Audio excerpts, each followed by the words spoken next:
Nastavak je to projekta CitySec koji je uključenim istarskim gradovima donio napredak u području poznavanja i pripreme prelaska na obnovljive izvore energije. Ujedno i smanjenje upotrebe konvencionalnih izvora energije. U projektu sudjeluju Italija, Hrvatska, Grčka i Španjolska s ukupno 22 partnera. Partneri iz Hrvatske jesu Istarska razvojna agencija, Istarska županija te gradovi Pula, Rovinj, Poreč, Buzet, Labin i Pazin. Ovdje su glavne značajke da napravimo energetske bilance gradova i da povećamo svijest u skladu s Europa 2020.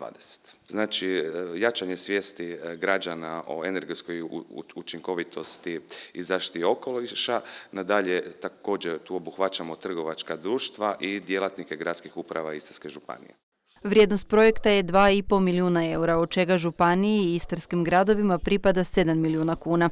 Tim će se sredstvima izraditi strategija za 6 istarskih gradova, a koja će definirati kako postići 3 operativna cilja.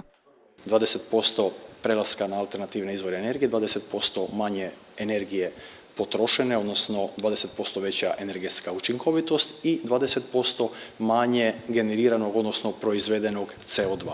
Nakon toga, kada budemo imali primjere dobre prakse i strategije izrađene, onda idemo kandidirati operativne projekte kako to provesti što smo u strategiji rekli. Na tragu toga neki su projekti u Puli već realizirani. Primjerice, plinofikacija kojom se došlo do 48% uštede energenta.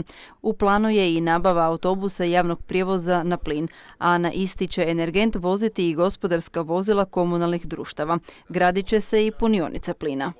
Ovim projektom grad Pula je osigurano nešto manje od 1 milijun kuna kako bi izgradili kvalitetne strateške projekte i konačnici ih implementirali. Dižemo standarde tako da će istarski gradovi prvi potpisati povelju o energetskoj učinkovitosti u Briselu na kraju implementacije projekta i bit će prvi iz Republike Hrvatske koji će potpisati taj sporazum. Projekt traje 40 mjeseci.